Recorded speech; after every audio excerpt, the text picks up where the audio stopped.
શ્રી ગણેશાય નમઃ। મિત્રો, આપ જોઈ રહ્યા છો યુટ્યુબ આપની ચેનલ ધર્મની પાઠશાળામાં આપનું સ્વાગત છે। મિત્રો, આજના વિડીયોમાં આપણે જાણીશું કામિકા એકાદશીનું મહત્ત્વ, કામિકા એકાદશીના દિવસે કયા ઉપાયો કરવા જોઈએ અને કામિકા એકાદશીની વ્રત કથા। જો આપને આ વિડીયો પસંદ આવે તો લાઈક કરજો, શેર કરજો અને જો આપ આ ચેનલ પહેલી વખત જોઈ રહ્યા હોય તો સબસ્ક્રાઈબ જરૂરથી કરજો, જેથી આવનાર નવા વિડીયોની માહિતી આપ સુધી પહોંચી શકે। ધન્યવાદ। શાંતાકારમ ભુજગશયનમ પદ્મનાભમ સુરેશમ વિશ્વધારમ ગગનસદશમ મેઘવર્ણમ શુભાંગમ લક્ષ્મીકાંતમ કમલનયનમ યોગીભિદ્યાર્ગગમ્યમ વંદે વિષ્ણુ ભવપરહરમ સર્વલોકૈકનાથમ। અષાઢ માસના કૃષ્ણ પક્ષની એકાદશીનું નામ કામિકા એકાદશી છે। આ એકાદશીની કથા સાંભળવા માત્રથી જ વાજપેયી યજ્ઞનું ફળ મળે છે। કામિકા એકાદશીના વ્રતમાં શંખ, ચક્ર, ગદાધારી વિષ્ણુ ભગવાનની પૂજા થાય છે।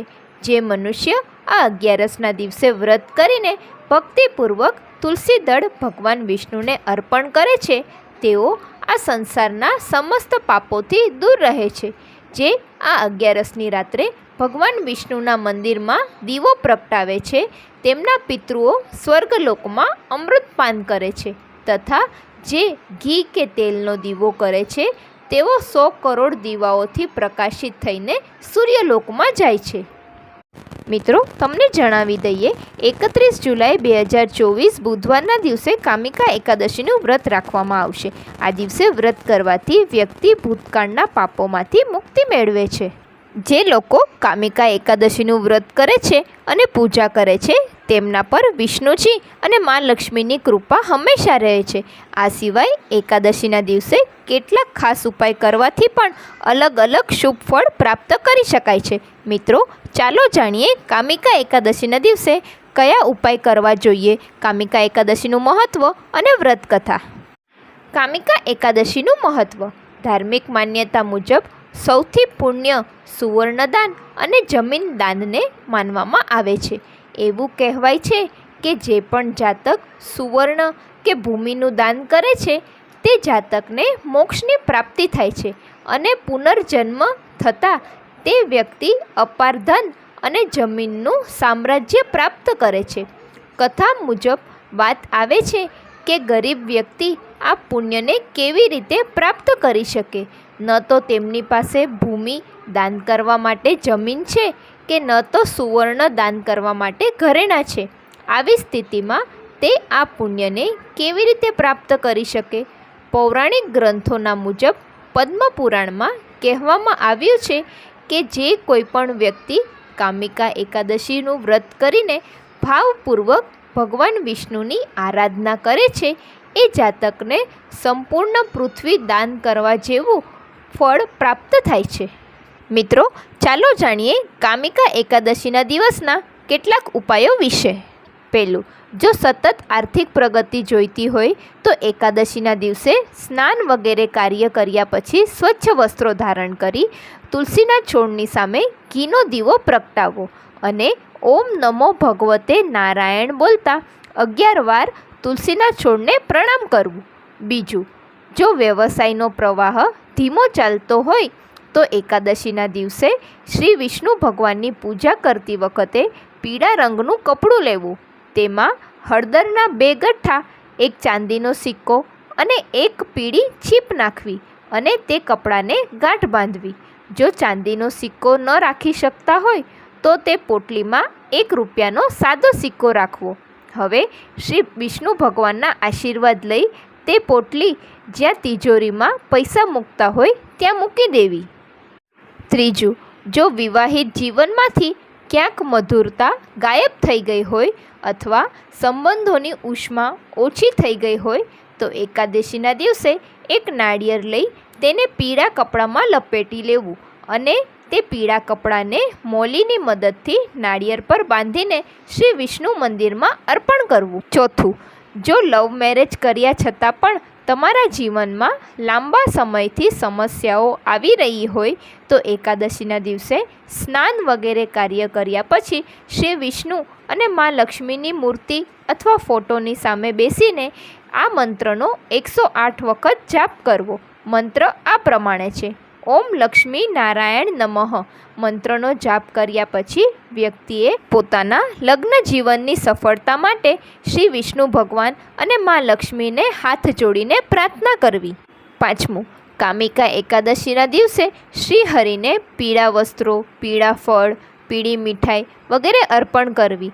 તેની સાથે કોઈ પણ વિષ્ણુ મંદિરમાં ભગવો ધ્વજ ચડાવવો, કોઈ વિદ્વાન બ્રાહ્મણને ઘરે બોલાવીને ભોજન કરાવવું, પીળા વસ્ત્રો આપવા. આ બધાય ઉપાય કરવાથી શુભ ફળ પ્રાપ્ત થાય છે. 6. કરિયરમાં પ્રગતિ મેળવવા માટે પીપળાના 11 પાન તોડીને સ્વચ્છ પાણીમાં ધોઈ લેવા. આ પછી તેના ઉપર હળદર અથવા કેસરથી શ્રી લખીને માળા બનાવી અને આ માળા ભગવાન વિષ્ણુને અર્પણ કરવી. આમ કરવાથી પૈસા, કરિયર, નોકરી સંબંધિત સમસ્યાઓ દૂર થાય છે. 7. કામિકા એકાદશીના દિવસે ગાયના દૂધથી ભગવાન વિષ્ણુને સ્નાન કરાવવું અને ભગવાન વિષ્ણુને કેસરથી અભિષેક કરવાથી તેઓ ખૂબ જ પ્રસન્ન થાય છે અને ભક્તોની તમામ મનોકામનાઓ પૂર્ણ કરે છે. કામિકા એકાદશીની વ્રત કથા. શ્રીમદ્ ભાગવત પુરાણ મુજબ એકવાર ભગવાન શ્રી કૃષ્ણ યુધિષ્ઠિરને કહ્યું છે કે જે ફળ વાજપેયી યજ્ઞ કરવાથી પ્રાપ્ત થાય છે એ જ ફળ કામિકા 11નું વ્રત કરવાથી પ્રાપ્ત થાય છે. કામિકા એકાદશીના વિષયમાં કહેવાય છે કે જે વ્યક્તિ આ દિવસે વ્રત કરીને ભગવાન વિષ્ણુની પૂજા અર્ચનામાં મન લગાવે છે તેમના બધા પાપ મટી જાય છે અને વ્યક્તિ ઉત્તમ લોકમાં સ્થાન પ્રાપ્ત કરવા યોગ્ય બની જાય છે. અષાઢ મહિનાના વદ પક્ષની 11ને કામિકા એકાદશી કહેવાય છે. ધર્મશાસ્ત્ર પ્રમાણે અષાઢ મહિનામાં જેઓ ભગવાન વિષ્ણુની પૂજા કરે છે તેનાથી દેવતા, ગંધર્વ અને સૂર્ય વગેરેની પૂજા આપમેળે થઈ જાય છે. કામિકા 11ના વ્રતનો મહિમા સ્વયં ભગવાન બ્રહ્માજીએ નારદને બતાવતા કહ્યું તે પ્રમાણે કામિકા 11ના વ્રતથી જીવ કુયોનિને પ્રાપ્ત થતો નથી. પાપને નષ્ટ કરનારી આ કામિકા 11નું વ્રત મનુષ્યએ ચોક્કસપણે કરવું જોઈએ. કુંતી પુત્ર ધર્મરાજ યુધિષ્ઠિર બોલ્યા, હે ભગવાન, મેં દેવશયની એકાદશીનું વર્ણન સાંભળ્યું. હવે તમે મને અષાઢ માસની કૃષ્ણ પક્ષની એકાદશીની કથા સંભળાવો. તેનું નામ શું છે, તેની વિધિ કઈ છે તથા તેમાં કયા દેવતાની પૂજા થાય છે? શ્રી કૃષ્ણ ભગવાન બોલ્યા, હે રાજન, આ એકાદશીની કથા કહું છું તે ધ્યાનપૂર્વક સાંભળો. એક સમયે આ કથા ભીષ્મ પિતામહે નારદજીને કહી હતી. નારદજીએ પૂછ્યું, હે પિતામહ, આજે મારે અષાઢ માસના કૃષ્ણ પક્ષની કથા સાંભળવાની ઈચ્છા છે, તેથી તમે હવે એકાદશીની વ્રત કથા વિધિ સહિત સંભળાવો. પિતામહ નારદજીના વચનો સાંભળી બોલ્યા, હે નારદજી, તમે મને અત્યંત સુંદર પ્રશ્ન કર્યો છે. તમે ધ્યાનથી સાંભળો. અષાઢ માસના કૃષ્ણ પક્ષની એકાદશીનું નામ કામિકા એકાદશી છે. આ એકાદશીની કથા સાંભળવા માત્રથી વાજપેયી યજ્ઞનું ફળ મળે છે. કામિકા એકાદશી વ્રતમાં શંખ, ચક્ર, ગદાધારી વિષ્ણુ ભગવાનની પૂજા થાય છે. જે મનુષ્ય આ એકાદશીનું ધૂપ, દીપ, નૈવેદ્ય આદિથી ભગવાન વિષ્ણુની પૂજા કરે છે તેમને ગંગા સ્નાનના ફળથી પણ મોટું ફળ મળે છે. સૂર્ય ચંદ્ર ગ્રહણમાં કેદાર અને કુરુક્ષેત્રમાં સ્નાન કરવાથી જે પુણ્ય મળે છે તે પુણ્ય વિષ્ણુ ભગવાનની ભક્તિપૂર્વક પૂજા કરવાથી મળી જાય છે. શ્રી વિષ્ણુ ભગવાનની પૂજાનું ફળ સમુદ્ર અને વન સહિત પૃથ્વી દાન કરવાથી અને સિંહ રાશિમાં ગોદાવરી નદીમાં સ્નાન કરવાના ફળથી પણ વધુ થાય છે. વ્યતિપાતમાં ગંડકી નદીમાં સ્નાન કરવાથી જે ફળ મળે છે તે ફળ ભગવાનની પૂજા કરવાથી મળે છે. તે ફળ ભગવાનની પૂજાના ફળથી વધુ છે. ભગવાનની પૂજાનું ફળ અષાઢ માસના કૃષ્ણ પક્ષની એકાદશીના ફળ બરોબર છે. તેથી ભક્તિપૂર્વક ભગવાનની પૂજા ન બની શકે તો અષાઢ માસના કૃષ્ણ પક્ષની કામિકા એકાદશીનું વ્રત અવશ્ય કરવું જોઈએ. જે ઉત્તમ દ્વિજ અષાઢ માસના કૃષ્ણ પક્ષની કામિકા એકાદશીનું વ્રત કરે છે તથા વિષ્ણુ ભગવાનની પૂજા કરે છે, તેમાં સમસ્ત દેવ, નાગ, કિન્નર, પિતૃ આદિની પૂજા થાય છે. તેથી પાપથી ડરનાર વ્યક્તિઓએ વિધિ વિધાન સહિત આ વ્રતને કરવું જોઈએ. સંસાર સાગર તથા પાપોમાં ફસાયેલા મનુષ્યો માટે આનાથી છૂટવા માટે કામિકા એકાદશીના વ્રત સમસ્ત પાપ નષ્ટ કરનાર છે.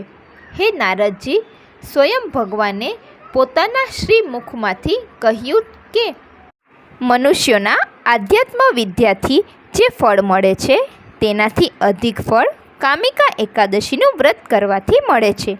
આ વ્રત કરવાથી મનુષ્ય અંતિમ સમયમાં અનેક દુઃખોથી યુક્ત યમરાજ તથા નરકના દર્શન કરતા નથી.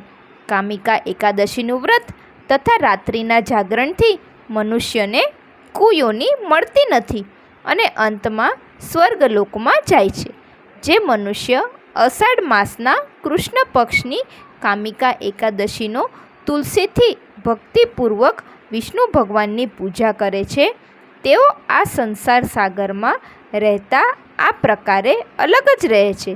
જે પ્રકારે કમળ પુષ્પ જળમાં રહેવા છતાં પણ જળથી અલગ રહે છે, ભગવાનની તુલસી દળથી પૂજા કરવાથી ફળ 1 ભાર સ્વર્ણ અને 4 ભાર ચાંદીના દાનના ફળના બરાબર છે. ભગવાન વિષ્ણુ રત્ન, મોતી, મણિ આદિ આભૂષણોની અપેક્ષા તુલસી દળથી અધિક પ્રસન્ન થાય છે. હે નારદજી, હું ભગવાનની અતિ પ્રિય શ્રી તુલસીજીને નમસ્કાર કરું છું. તુલસીજીના દર્શન માત્રથી મનુષ્યના સમસ્ત પાપ નષ્ટ થાય છે અને શરીરના સ્પર્શ માત્રથી મનુષ્ય પવિત્ર થઈ જાય છે.